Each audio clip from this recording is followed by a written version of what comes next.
This channel does not promote any violent, harmful, or illegal activities. All content provided by this channel is meant for an educational purpose only.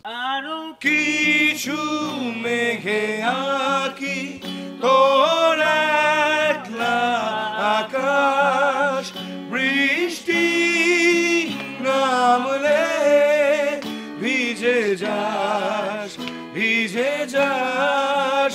আরো কিছু মেঘে আঁকি তোর একলা আকাশ, বৃষ্টি নামলে ভিজে যাস, ভিজে যাস।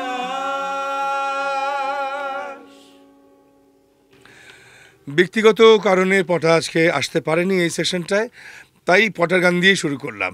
তাছাড়া আমরা সবাই রয়েছি। আমি আমার ডান দিক থেকে শুরু করি।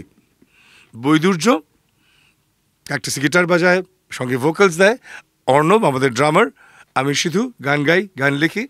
সায়ন্তন আমাদের কিবোর্ড বাজায়, প্রশান্ত বেস গিটার বাজায়, সম্রাট গিটার বাজায়। পটার গান দিয়ে শুরু করলাম মানে হচ্ছে এই অ্যালবামে, আমাদের নতুন অ্যালবামে পটার গাওয়া যে গানটা, এই গানটার নাম হচ্ছে আরও একটু রং। এছাড়া আরও দুটো গান রয়েছে। একটার নাম আমি ফিরছি বাড়ি, আরেকটার নাম তোকে ছাড়া পারবো না। এই তিনটে গান নিয়ে ক্যাকটাসের লেটেস্ট ইপি, যার নাম শেষ পাওয়া খবরে। এটা আমরা অডিও প্ল্যাটফর্মসে রিলিজ করেছি গত 20 ফেব্রুয়ারি। তার ভিডিও নিয়ে কাজ চলছে, আর সেই সুযোগে আমরা একটু আড্ডা মারতে বসেছি এই অ্যালবাম নিয়ে কিছু কথা সবাইকে জানানোর জন্য। আগে বলি যে আমরা গানগুলো কোথায় কোথায় রিলিজ করেছি। গানগুলো এই মুহূর্তে সব রকম অডিও প্ল্যাটফর্মস, যেরকম Spotify, Apple music, Amazon music and YouTube music, এই জায়গায় আপনারা শুনতে পাবেন। এছাড়াও জুকবক্সে আপনারা শুনতে পাবেন, ইউটিউব ভিডিও প্ল্যাটফর্ম যেটা, সেখানে। ভিডিও বানানো আজকাল প্রায় বাধ্যতামূলক হয়ে গেছে, কিন্তু আমরা এটাকে একটু চ্যালেঞ্জ হিসাবেই নিয়েছি। মানুষ চাইছে যে গান শুধু শুনবো না, গান দেখব, কিন্তু আমরা চাইছি আগে শুনুক, দেখার ব্যবস্থা হচ্ছে। কি হয়েছে বা কতটা হচ্ছে একটু জানা। দেখো, সত্যি কথা বলতে গিয়ে অডিও করতে গিয়ে এত টাকা খরচা হয়ে গেছে, ভিডিও করার টাকা পয়সা নেই। ওই 60 সেকেন্ডে বা 90 সেকেন্ডে যেটা ও আমাদেরকে একটু আগে বললো, টাকার অবস্থা খুবই খারাপ। বিকজ ইন্ডিপেন্ডেন্ট মিউজিক খুব ভালো জায়গাতে আমরা একদমই নেই। এই অ্যালবামটা সেখানেই যেখানে আমরা মানুষকে বলছি 15.5 মিনিট সময় দিন অ্যাটলিস্ট, গানগুলো শুনুন, ভিডিও আসবে, কিন্তু আগে 15.5 মিনিট শুধু শুনুন। এবং সেটা অ্যাটেম্প করতে গিয়ে যে আমরা খারাপ রেসপন্স পাচ্ছি তা একদমই নয়। ইনফ্যাক্ট মানে যে ধরনের কমেন্ট সেকশনে যা যা কমেন্টস এসছে সেটা খুবই ওভারওয়েলমিং। এছাড়া আমরা অ্যালবামের দিন আমাদের কি বলবো, এই ইন্ডিপেন্ডেন্ট মিউজিকের জগতে আমরা যারা যারা রয়েছি, বিভিন্ন ব্যান্ডস রয়েছি, তাছাড়া আরও কিছু আর্টিস্ট রয়েছি, সবার কাছ থেকে দারুণ রেসপন্স পেয়েছি। সবাই এসেছিলেন। একটু রিলিজের দিন কারা এসেছিলেন একটু বল।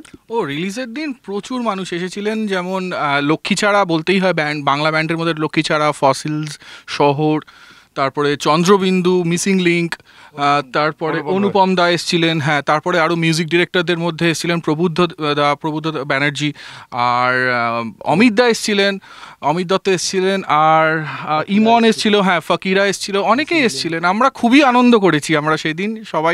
সবাই যে সাপোর্ট করেছে তার জন্য আমরা ভীষণ ভীষণ খুশি। আমি ফিরছি বাড়ি, আমি ফিরছি বাড়ি, আমি ফিরছি বাড়ি, আমি ফিরছি। লেগাসিটার ধরে রাখা খুব কঠিন আমি বলবো না। লেগাসি যখন থাকে তখন সেটাকে ধরে রাখাই যায়। সেই ধরে রাখার ব্যাপারে আমরা যথেষ্ট সিরিয়াস কিনা, আমরা আমাদের হোমওয়ার্কটা করছি কিনা, সেটা খুব ইম্পর্টেন্ট। কারণ ক্যাকটাস নামটা তো আর ইন্ট্রোডিউস করে দেওয়ার কিছু নেই, সবাই জানে। বরং ক্যাকটাস কী করছে, এই মুহূর্তে কী করছে, সেটা যদি সঠিকভাবে জানাতে পারি, আমরা অনেস্টলি জেনুইনলি জানাতে পারি, আমার মনে হয় সেটা বেশি ইম্পর্টেন্ট। হ্যাঁ, মানে তুমি যেটা বললে এক্ষুনি, যে ব্যান্ড লিগেসি, ক্যাকটাস যেহেতু 32-33 বছরের পুরনো ব্যান্ড, তাই জন্য লিগেসি ধরে রাখতেই হয়। বিকজ আমাদেরকে সবাই সিনিয়র মিউজিশিয়ান হিসেবে দেখে। আমরা গত শুক্রবারই মেদিনীপুর গেছিলাম। ওখানে গিয়ে আমাদের অ্যাটলিস্ট 4 থেকে 5টা নতুন ব্যান্ডের মেম্বারদের সাথে আলাপ হয়েছে। 1 নম্বর পয়েন্ট। সেকেন্ড পয়েন্ট হলো, গতকাল লক্ষ্মীছাড়ার গৌরবদার বোধি ওরা গেছিলো বর্ধমানে একটা ব্যান্ড ফেস্ট জাজ করতে, সেখানে একটা ব্যান্ড কম্পিটিশান হয়েছে। এবার প্রবলেমটা হচ্ছে দ্যাট ইজ বছর 15-20 আগে ব্যান্ডের সাথে পাশাপাশি যেভাবে অন্য প্ল্যাটফর্মরা এগিয়ে এসেছিলো, অডিওতে FM এগিয়ে এসেছিলো, ভিডিওতে চ্যানেলসরা এগিয়ে এসেছিলো, এই মুহূর্তে দাঁড়িয়ে আমাদের পাশে কেউ নেই। খুব সত্যি কথা, আদার দ্যান অডিও প্ল্যাটফর্ম এই মুহূর্তে আমাদের পাশে কেউ নেই, কোনো প্রডিউসার নেই আমরাই আমাদের প্রডিউসার। আমরা নিজেদের গান নিজেরা লিখি, নিজেরা কম্পোজ করি, নিজেরা রেকর্ড করি নিজেদের পয়সায়, সেই পয়সাটাও লাইভ শো থেকে উঠে আসে। আর সেকেন্ডলি বা থার্ডলি যখন আমরা ভিডিও করতে সেই পয়সাটাও আমাদের দিতে হয়, and we are the producers. So there is no producer like Tollywood movies. হ্যাঁ, we are also the distributors. হ্যাঁ, অ্যাবসলিউটলি। তো এবার এই জন্য ব্যাপারটা হচ্ছে বাকি চ্যানেলসদেরও এগিয়ে আসতে হবে। মানে শুধু ক্যাকটাসের একটা অ্যালবাম লঞ্চ হয়েছে বলে আজকে আমরা সব জায়গায় দেখাচ্ছি, ফসিলসের হলো, লক্ষ্মীচার হলো, মানে খবর রাখতে হবে অ্যাকচুয়ালি। তাই জন্যই অ্যালবামের নাম হয়তো আমরা একটু ভেবেচিন্তে রেখেছি শেষ পাওয়া খবরে। শেষ পাওয়া খবরের মানে শুধু ক্যাকটাসের অ্যালবাম না, এটা ক্যাকটাস বাকি যে ব্যান্ডগুলো আছে সেই ব্যান্ডগুলোকেও প্রতিনিধিত্ব করছে। বর্তমান যুগে এইটা ঘটছে, আর আগে এটা ঘটতো আমার মনে হয় সেরকম নয়। সব যুগেই পজিটিভিটি ছিল বা নেগেটিভিটি ছিল, সেটাকে কতটা হাইলাইট করা হতো বা মিডিয়ার মাধ্যমে সেটা কতটা বুস্টেড হতো, সেটা বোধহয় ইম্পর্টেন্ট। আমার মনে হয় না যে এখনকার প্রজন্মের মধ্যেও শুধু নেগেটিভিটি কাজ করে, এটা একদমই হতে পারে না। বা একটু আগের প্রজন্ম বা আমাদের প্রজন্ম, তারা একটা ভীষণ পজিটিভ জগতে ছিল, এখন হঠাৎ করে তারা একটা খারাপ জায়গায় পৌঁছে গেছে, এরকম কিছু নয়। আমার মনে হয় মানুষের মন, তার মধ্যে মানে রোদও আছে, ছায়াও আছে, সব কিছু নিয়ে। তো সেগুলোকেই আমরা গানগুলোর মাধ্যমে ধরার চেষ্টা করেছি। তোকে ছাড়া পারবো না, তোকে ছাড়া পারবো না, তোকে ছাড়া পারবো না। তাদেরকে মেসেজ শুধু তো মেসেজ হিসাবে দিয়ে লাভ নেই। ক্যাকটাস এখন আমরা 32তম জন্মদিন পালন করলাম এই গত বছর। ক্যাকটাস 30 যখন করেছিলাম তখন we made a point, we invited 30 young bands, এবং তাদেরকে আমরা একটা স্টেজ, সাউন্ড, লাইট ইত্যাদি সব কিছু প্রোভাইড করেছিলাম। কোনো কম্পিটিশন নয়, তোমরা এসে শোকেস করো তোমরা কি গান বাজনা করছো, এবং সেই সংখ্যাটা কিন্তু 30। তো সেইভাবে মেসেজটা দিতে চাই যে কাজ করতে থাকো, মিডিয়ার সাপোর্ট কখনো পাবে, কখনো একটু আবছা হয়ে যাবে, কিন্তু নিজের কাজটা যদি ভালোভাবে মন দিয়ে করে যাওয়া যায় তাহলে নিশ্চয়ই সাকসেস পাবে। বিশেষ করে এখন ডিজিটাল প্ল্যাটফর্ম, সেখানে কিন্তু কাউকে তেল দিতে হবে না, কাউকে দাদা বলতে হবে না, কারোর অফিসে গিয়ে মানে জুতোর সোল ক্ষয় করতে হবে না, কিন্তু সেখানে নিজের প্রোডাক্টটা ভালোভাবে বানিয়ে দিতে পারলে তার রেসপন্স নিশ্চয়ই পাবে। আমার মনে হয় ল্যাকটা তখন হয় যখন মানুষজন কানেকশন হারিয়ে ফেলে গানটা থেকে, বা একটা গান কিছুদিন বাদে আর শুনতে ভালো লাগে না।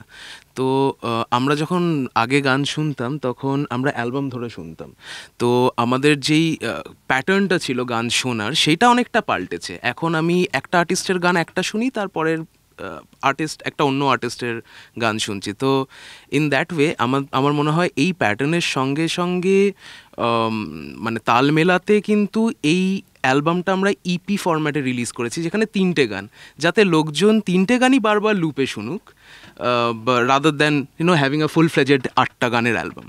তো হ্যাঁ, আমার মনে হয় যে যাদের শোনার তারা শুনবে, তারা হয়তো আজ থেকে 15-20 বছর বাদেও ফিরে এসে শেষ পাওয়া খবরে ইপিটা স্ট্রিম করবে। আমি ফিরছি বাড়ি, আমি ফিরছি বাড়ি। গান মন দিয়ে বানানো, সময় নিয়ে বানানো, তাই একটু সময় দিন, একটু শুনুন। আমি ফিরছি বাড়ি, আমি ফিরছি বাড়ি, আমি ফিরছি বাড়ি, আমি ফিরছি বাড়ি, আমি ফিরছি বাড়ি।